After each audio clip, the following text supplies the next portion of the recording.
piso. At kayo ang haharap sa ating defending champion na si Wanlu. So one more win and Wanlu goes home with a top prize of 250,000 pesos. Pero kung kayo manalo, 50,000 ang may uwi nyo ngayong gabi. Ayos?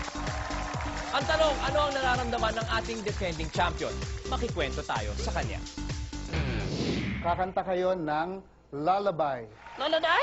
Yes! Para sa'yo, ang lada na to.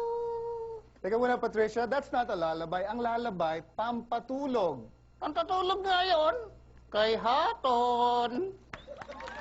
Ang panalo ngayong gabi na mag-uwi ng 50,000 at babalik sa susunod na linggo para depensa ng kanyang korona bilang talentadong Pinoy ay walang iba kundi si Wanlu! Congratulations, Wanlu! For the 4th straight week, you are the champion. Siyempre, super proud ako kasi ang dami ng ventriloquist. Pang-apat ako akong medyo sinerte. As defending champion, medyo kinakabahan pa ako. Hindi ko alam kung kaya kong mag-Hall of Fame. Kinabahan ako dun sa kay Mang Mateo, yung naglalagare.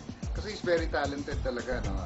Although kinabahan din ako dun sa Manila Acrobats yata sila, magagaling din. At kinabahan din ako yung mga taga Baguio, yung mga dancers from Baguio, tsaka yung drum and bugle corps ng Baguio. Magagaling talaga. Yung apat na yun, dun ako medyo kinabahan.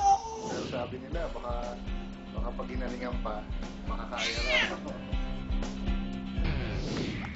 Will his performance tonight make him 250,000 pesos richer?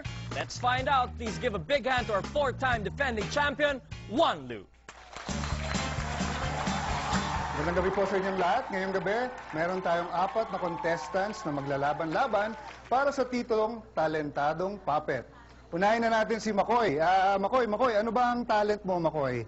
Anong talent mo? Alam na, tag-hinawakan ko yung kalatate. Nahala. Ano pa? Tag-hinawakan ko yung halit. Nahala. Alam ko na talent mo. Magician. Hindi. Ano? Nandurukot. Ay, naku, bawal dito yan. Subukan naman natin si Lola Osna. Lola, ano naman hong talent niyo? Ay, naku, iho. Meron akong joke. Joke? Ano hong joke niyo? Ano sa Japanese ang nagandang dalaga? Ano ho? Kano ka ako? Ay, kamukha niyo nga ho yung joke. Ang tanda na rin Luman-luma na yan Don Dominador, kayo naman ho, anong talent niyo? Ay, iho. Alam na, ang talent ko. Teddy akong ventriloquist. Ventriloquist, yun hong hindi gumagalaw ang bibig pag nagsasalita. Oo. Sabihin niyo ho, talentadong Pinoy.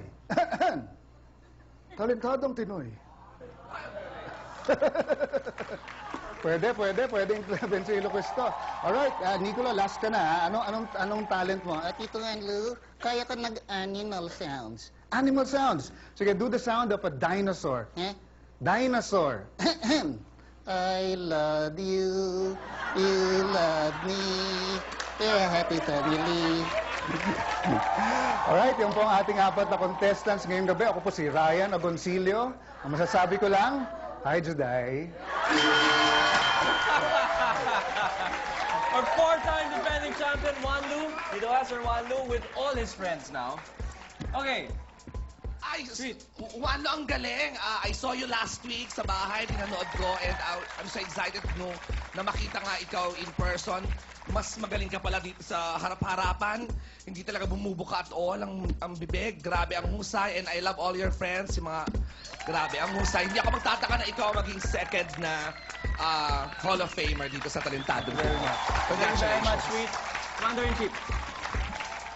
Magugustuhan ka ng anak ko bilang kilala ni Nicolo si Barney. Nag-enjoy ako. Ang galing mo. Thank you very much. Mamita. This is a rare treat because itong profession na ito, wala nang masyado ngayon sa mundo. It was not like before. Congratulations. I think you're fantastic. Thank you very much, Mamita. So, Direk, what do you think? No, tama ang sabi kasi ni Mamita, no? Tama ang sabi ni Mamita that ventriloquism is a dying art, no?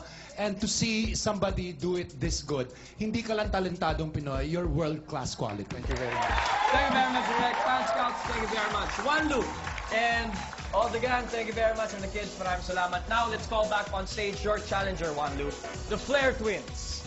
Flair Twins, ito kayo sa akin tabi. Wanlu, ito ang inyong challenger.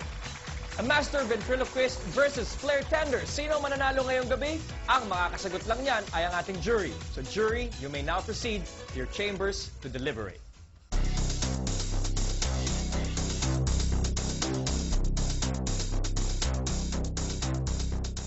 Will Juan Lu take home 250,000 pesos or will he be dethroned by the Flair twins? Find out when we return.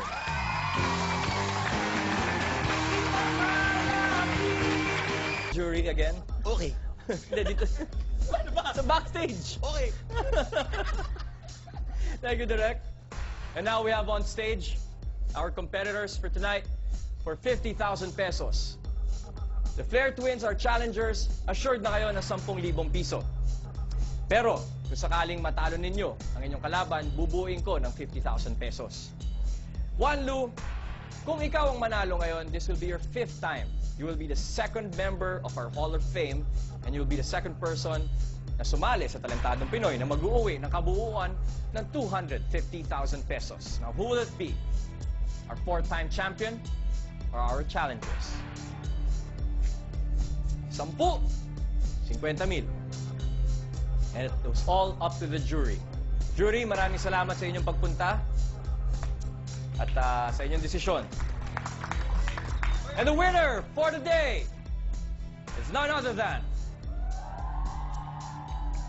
Juan Lu! Juan Lu, you have just made it to the Hall of Fame of Talentadong Pinoy. Thank you very much. Flair Twins, maraming salamat. Ito ang 10,000 piso para sa inyo, Flair Twins. Flair Twins, maraming salamat sa inyo.